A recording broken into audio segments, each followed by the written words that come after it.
Record. Welcome to the True Love Secrets Revealed series. Today, let's give a big round of applause to Naomie Thompson. Naomie is a dating and relationship coach who helps accomplished women dating after divorce or a lifetime of wrong relationships to attract the love of their lives. Thank you, Naomie, for being here with us today and sharing your wisdom with us. My pleasure. It's lovely to be here. Thank you. Thank you. So I really love what you do, and I relate so much because I got divorced when I was in my 30s after a long life of being in the wrong relationships. And then I married the wrong guy, and I fit, you could have been my fairy savior when I was back then. I wish I had known you back then. I wish, So I wonder if you can start to kind of give us some wisdom of how to go about when we have been married and get divorced, or we have been in the wrong relationship, and then we feel like in my case, I really knew that I wanted to be married.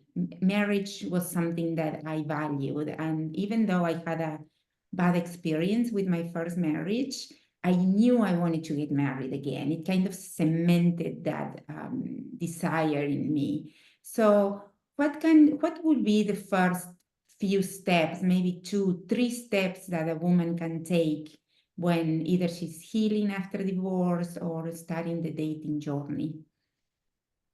Well, one of the first things is to understand that when you've had a lifetime of the wrong relationships, a lifetime of relationships where you never really feel deep down that you have had what you really want. Sometimes we have snippets of that in relationships, but really deep down, we don't get the kind of love and the cherishing and the adoration that we really crave. And the important thing to remember is that it's our old habits of the way we choose, the way we show up, the way we communicate that has got us there. And that's just something kind of overall to remember. It's not that it's your fault. Just like for me, I was in the same situation as you, divorcing and looking for something that I'd never had before after that divorce. It wasn't my fault either, but we have certain conditioning. But the good news is that we can undo that. So I think first off is to realize, and what I say to my clients is the first step is to own up to your desire. And the words own up are really important here, because so often we squash down our desires because we are thinking that we shouldn't expect too much. Or we just squash away those deep feelings because the guy in front of us, we don't want to lose him. Yeah, maybe he doesn't cherish us. Maybe he is a bit more distant, but there's a fear inside us of losing him. So we just settle. We settle for less than we really want. So one of the first steps is to really go, I'm going to own up to my desire. And I'll be really vulnerable with you, Natalia. I had always wanted to feel adored. Like that word adored just makes me feel almost like just quite vulnerable.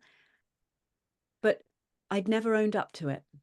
And I allowed myself to be in relationships where I pretty much never felt adored. And I also, what makes me feel loved is being told, verbal and physical affection. And I always chose relationships where I never had verbal or physical affection. So there was part of me choosing that. And so often that happens with women. So the first thing is to own up and go, actually, I really want lots of affection. I want to feel gorgeous and adored with my man. And that can sometimes feel a bit scary to admit, but also incredibly exciting. Right. Yes, it's scary. I think it's scary because sometimes if we own it, then it's real. And if it doesn't happen, it's like a double disappointment. We have those limiting beliefs that if we don't believe it's going to happen, it's hard to own it because then we believe it's not going to happen. So it's going to be like a double thing. But there's So a really important, should I just speak on that briefly? There's a really absolutely. important thing to remember here is that when people say, what if it doesn't happen? And I say to them, you cannot fail at attracting love. You will either attract the relationship you want or you give up. Oh, You can't fail. It's like, Natalia, if you went into your local town and you wanted pink roses, and you just wanted pink roses, and that's what you really wanted, and you went into the first shop and they only had red roses or yellow roses, you've got a choice. right. You either go, oh, well, no roses, there's no pink roses, and you go home, or you continue looking for the pink roses and you'll come home with them. Yeah. And that's the thing. If you keep going, if you keep dating, if you keep your heart open, if you practice all the tools that we as coaches share, if you follow the process and keep visible, and that would be the next step, is about keeping visible, being visible out in the world. And if you follow that, then eventually you will have the relationship you want. And I remember saying to myself, even if it doesn't happen till I'm 82, I'm not giving up. Love it. Yeah. Yes, that's the attitude. And I very nearly, I was on 3 dating apps. And I recommend to women, don't just be on one, be on a few. I was on 3 dating apps and I nearly deleted one of them. I was just going, oh, this is just like a pond full of frogs. I'm deleting it. And I stopped myself and I said, no, Naomie, you're on there and you are a quality woman looking for a good relationship. So just, if you're there, there's going to be other great guys there. And the next day I met my partner on that site. Oh my God. Yes. So it's to remember, part of being visible is a dating app or a meetup or walking down the street with your head held high and your heart open is a window. Like a dating app is a window. Right, And when you shut down the dating app, you close the window. right. And your man needs to be able to find you. So it's positioning yourself where your man can see you and find you. Oh my goodness. Thank you for sharing that. That is so, so valuable. So valuable. The only thing I will repeat, the only thing that is going to keep you from getting what you want is no, you won't be kept from what you want. You are either going to get your love story, or if you give up, it's the only way that it's not going to happen. Yeah. That's And I also want to repeat what you said about being on 3 dating apps, because I think that is very important. I went on 200 first dates until I met my husband. Yeah. And a lot of women are sometimes, they are like, oh, I am on 1 dating app and that should be enough. Or I have been in 30 dates and it's never going to happen. But really, you and I are proof that if we don't give up, it's going to happen. And then when it happens, it's easy. It requires effort to keep it up, but it's easy. Yeah. And part of the trick here is not to take it too seriously. Now, the thing to take seriously is staying visible, focusing on your desire, what you really want. Like that is your North Star. The man is not your North Star. The No. relationship you want is your North Star. And that is so important. The man is not the prize. How you feel in the relationship you want is the prize. So that's the thing you take seriously, that you're going towards the relationship you want. But what I really urge women to do is don't take all the stuff that goes on dating apps too seriously. Let's just accept it. Right. On a dating app, there are a whole ton of people who are looking for connection, whether it's hookup connection, just texting for 2 months and not meeting, or marriage and living happy ever after. The whole thing here is learning how to filter out the guys who aren't right for you, so you get to be visible to the guys who really are right for you. So all of the little petty things in the weeds of the dating apps, and oh, he's just said this or he's messaged this and I'm not sure about this. Let's not take all that too seriously. Rise above it, girls. You know, get support on how do I respond to him, or, you know, is this someone I waste my time on, spend my time on? But the main thing to focus on is the relationship you want. And another step that I, you know, really urge my clients to take is don't entertain less than you desire. Mm. Don't entertain less than you desire, because it's very easy on dating apps to get drawn into conversations with men who are getting really verbally affectionate and you haven't even met yet. You know, or things like a guy is not wanting a relationship or not sure if he wants a relationship, yet you're still saying yes to dates with him. If your desire is marriage and commitment, then entertaining less than that desire is going to take up your energy and make you less visible to the man you want. So it's so important. If somebody is sexting you and you feel lonely and you find yourself drawn into it, there's nothing wrong with that, but it takes your energy. Right, And it's less than you desire, so you get pulled off course. right. It's a very dangerous game to play.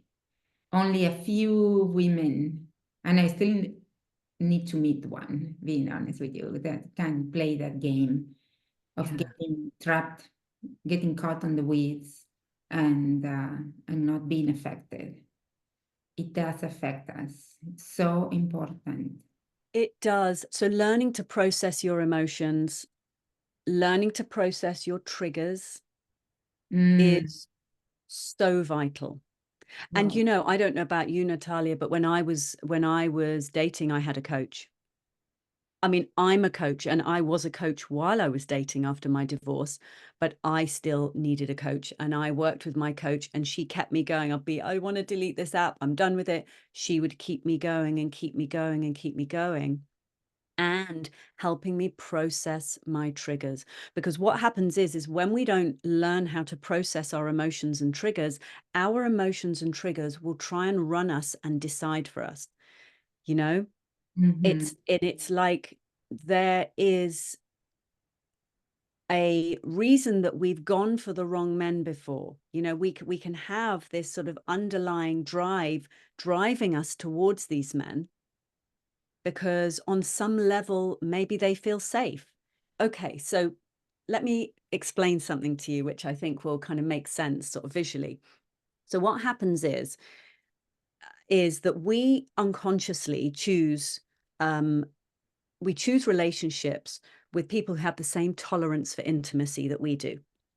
Say we meet someone, and so say I can tolerate that level of intimacy and he can tolerate that level of intimacy. We're going to both feel safe, right. because too much further apart is going to feel, oh, you know, there's a longing, but too much closer is also going to feel scary because it feels too vulnerable.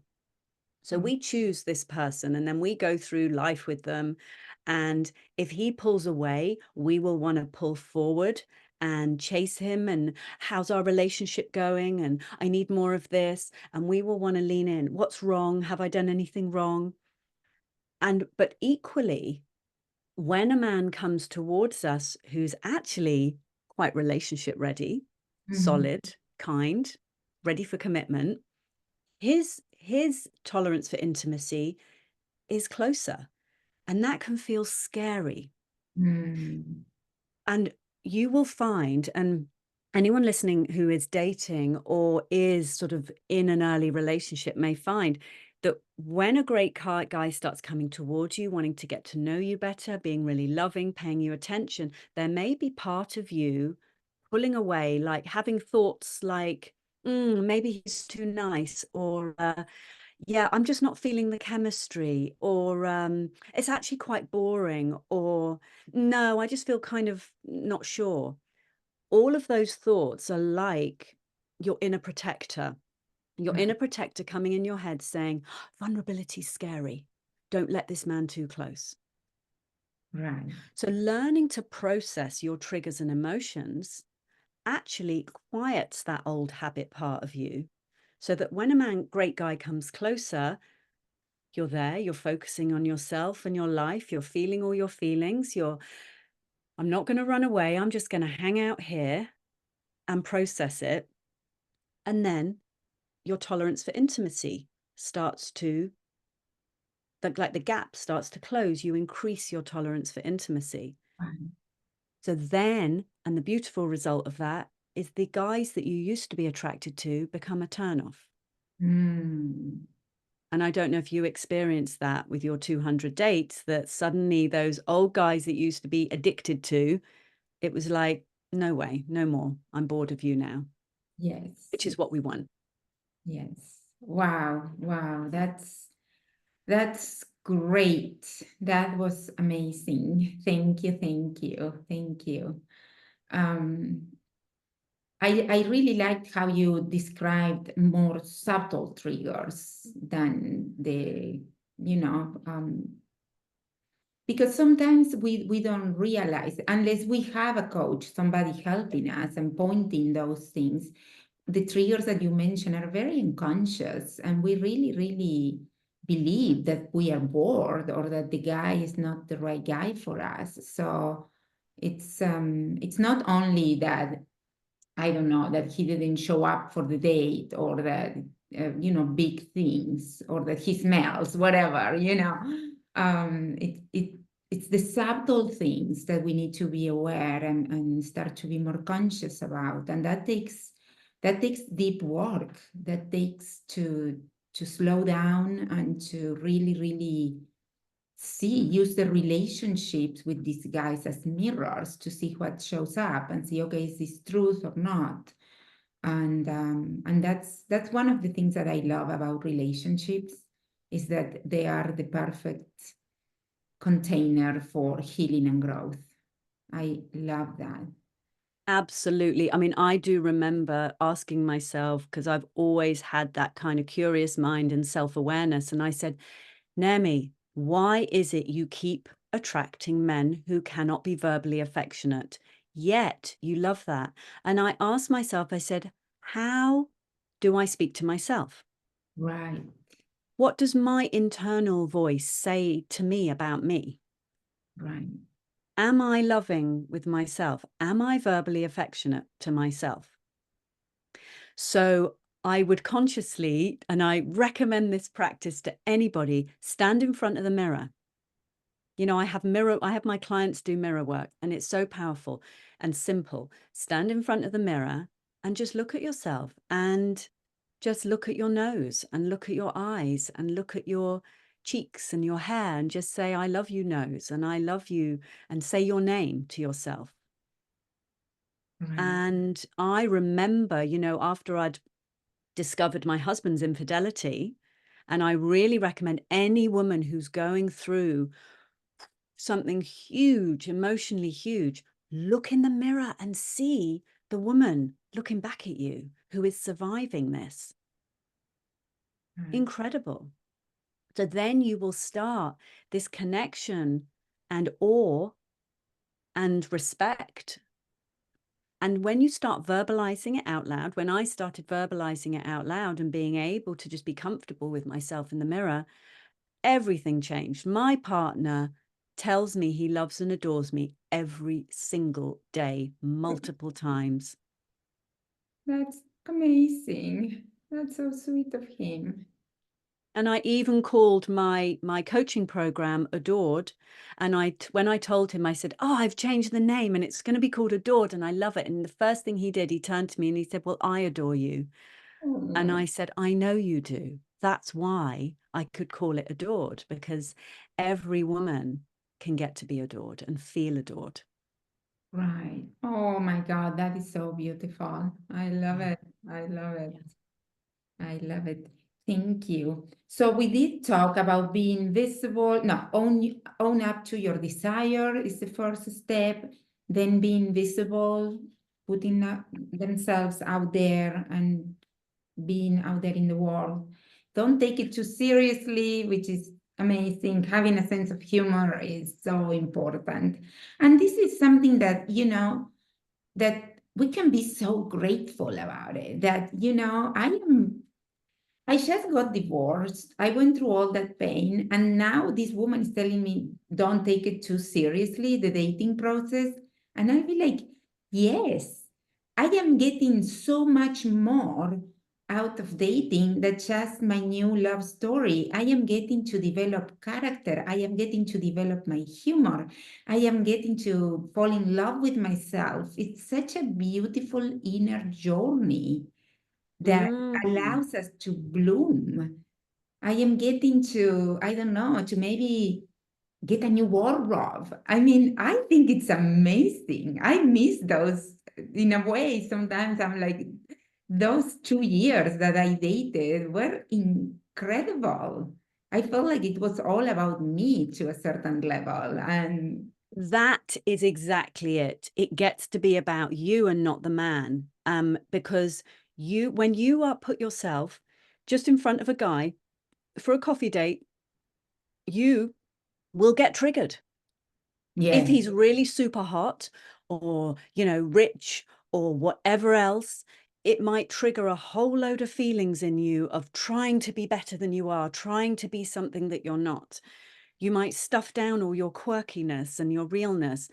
If you're sat with a guy who is very sweet, very kind, he's called you the morning of the date just to confirm and let you know that he'll be there and what time he'll be meeting you. He's pulled out the chair for you. He's bought you your coffee. He's loving and attentive. You get to notice, oh, do I feel a bit bored? Do I not feel excited? Do I not feel chemistry? Or, oh, I love this. I love it when a man does this. Now, this man doesn't have to be the right man for you. It doesn't have to be your forever man, but you get to learn to get turned off the old kind of guys and turned on to the new kind of guys. And really, I had to learn to get turned on to loving, kind, consistent guys who would give me attention and be verbally affectionate, because I used to think that that meant no chemistry.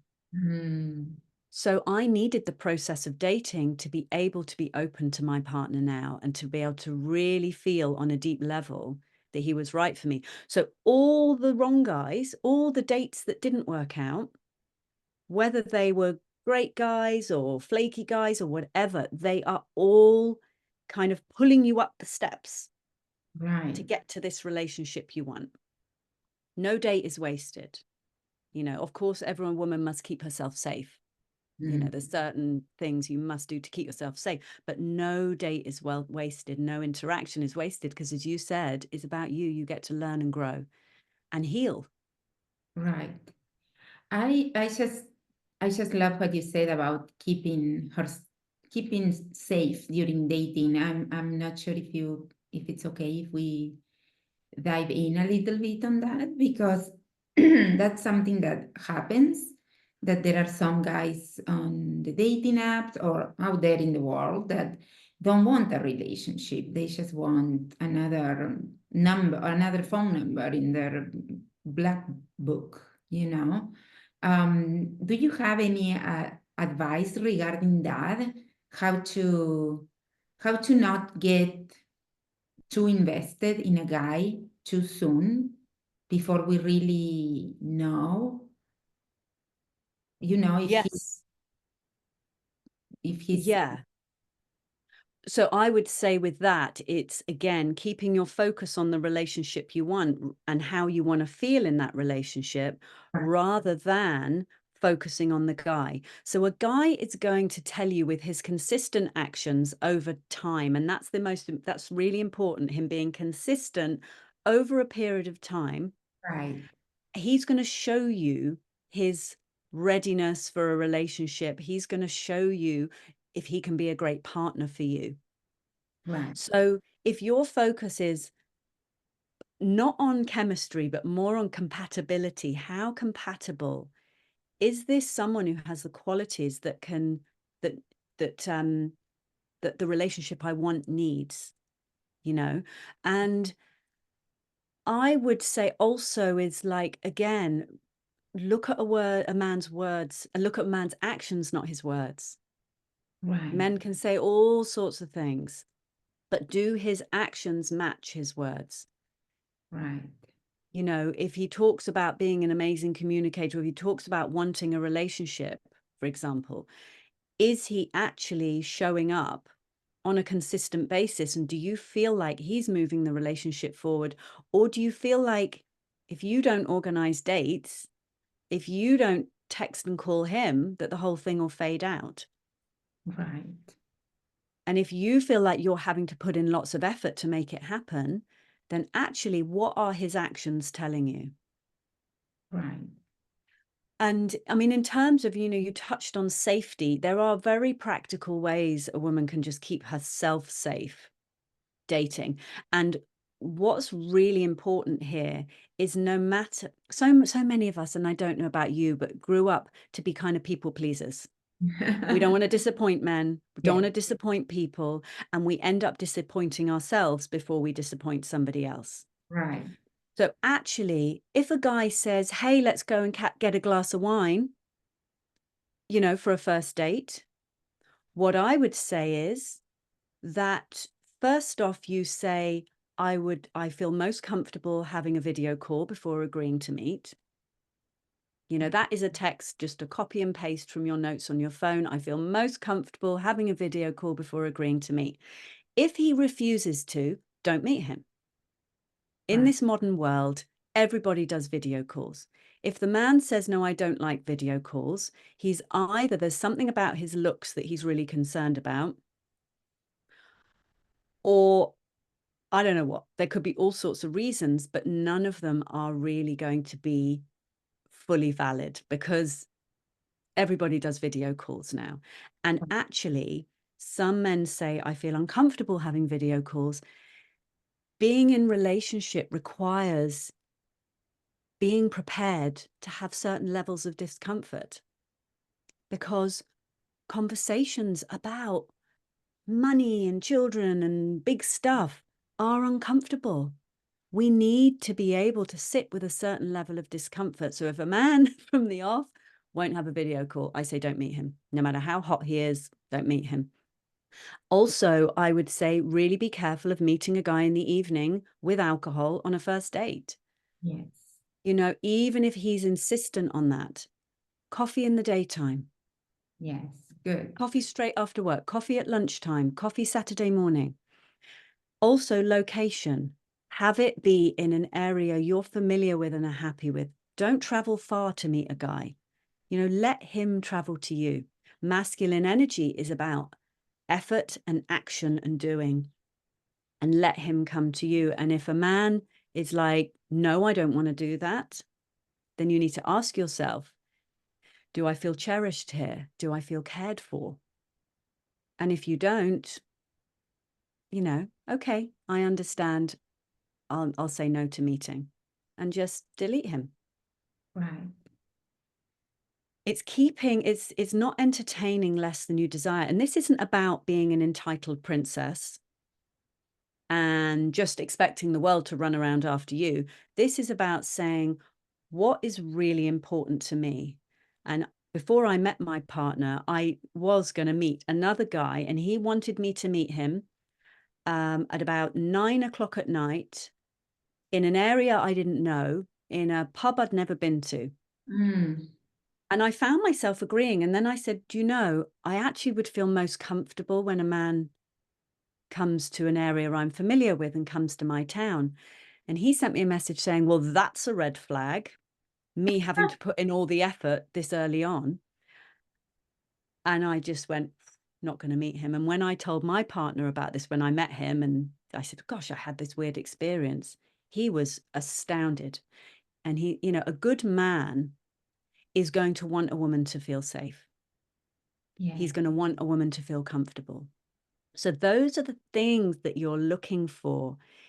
Is the man cherishing my feelings even before I've met him? Or is he trying to fight for what he wants? Has he got Right. his agenda? And it's subtle, but that is going to keep you safe. You know, you can trust your gut instincts. Right. Wow, that was awesome. That was awesome. Thank you so much. I know you have a gift for the ladies watching this video. Would you mind to share about it? And ladies, the gift is on the description box of this video. So the link is there. You just click and it's super easy. In 1 second, it's in your inbox. Yes, I have an audio training and I love this audio training. It's called The 5 Keys to Attract the Love You Want. And, you know, I am now the coach I needed. Oh, So yes, I am the you coach are. I needed all those years ago. And in this free audio training, I really put in the steps that I took to get to where I am now. And I would love for you women to get that and let me know how you get on with it. I'd love to hear from you.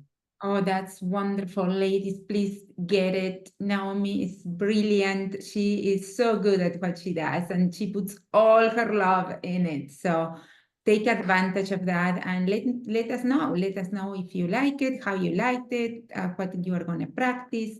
As I said, the link is in the description box.